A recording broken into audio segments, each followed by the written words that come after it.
بسم اللہ الرحمن الرحیم۔ السلام علیکم دوستو، آج ہم بیان کریں گے حضرت نوح علیہ السلام کا واقعہ۔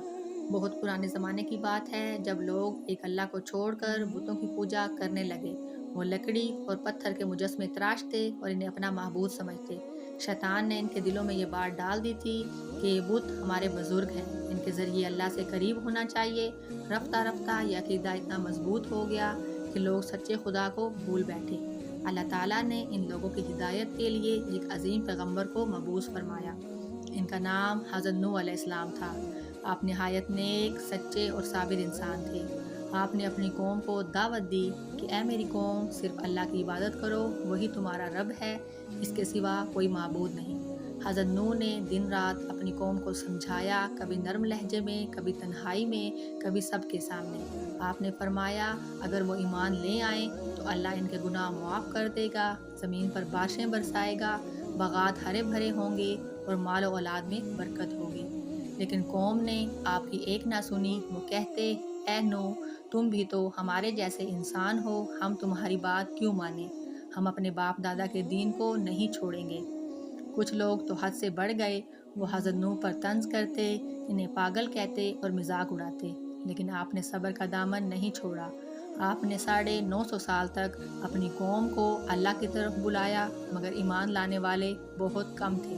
زیادہ تر لوگ بڑے سرداروں اور مالداروں کی پیروی کرتے، جنہیں اپنی طاقت اور دولت پر غرور تھا۔ آخرکار اللہ تعالیٰ نے حضرت نوح کو خبر دی کہ اب یہ قوم ایمان نہیں لائے گی۔ اللہ نے فیصلہ فرمایا کہ کافروں پر ایک بڑا عذاب آئے گا۔ حضرت نوح کو حکم دیا گیا کہ وہ ایک کشتی بنائیں۔ آپ نے اللہ کے حکم کے مطابق کشتی بنانی شروع کی۔ قوم کے لوگ جب کشتی دیکھتے تو مذاق کرتے، دیکھو نوح بیابان میں کشتی بنا رہا ہے، لگتا ہے واقعی پاگل ہو گیا ہے۔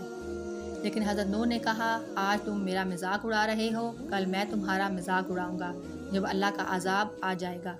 بالآخر وہ دن آ گیا، آسمان سے تیز بارش برسنے لگی، زمین سے چشمے پھوٹ نکلے اور پانی ہر طرف پھیل گیا۔ حضرت نوح نے اپنے ماننے والوں کو اور ہر جانور کے نر اور مادہ کو کشتی میں سوار کیا، لیکن کافر پانی میں ڈوب گئے۔ اس دوران حضرت نوح کا بیٹا جو کافروں کے ساتھ تھا ایک پہاڑ پر چڑھنے لگا۔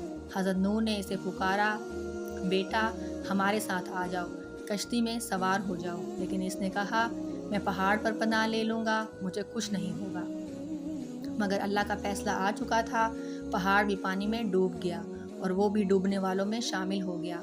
حضرت نوح کا دل ٹوٹ گیا، لیکن اللہ نے فرمایا، اے نوح، یہ تیرا بیٹا تیرے گھرانے سے نہیں، کیونکہ اس نے نیک عمل نہیں کیا۔ یوں پانی نے زمین کو ڈھانپ لیا اور جو کشتی میں تھے وہی بچ گئے۔ کئی دن بعد جب پانی اتر گیا تو کشتی ایک پہاڑ پر ٹھہر گئی جسے جودی پہاڑ کہا جاتا ہے۔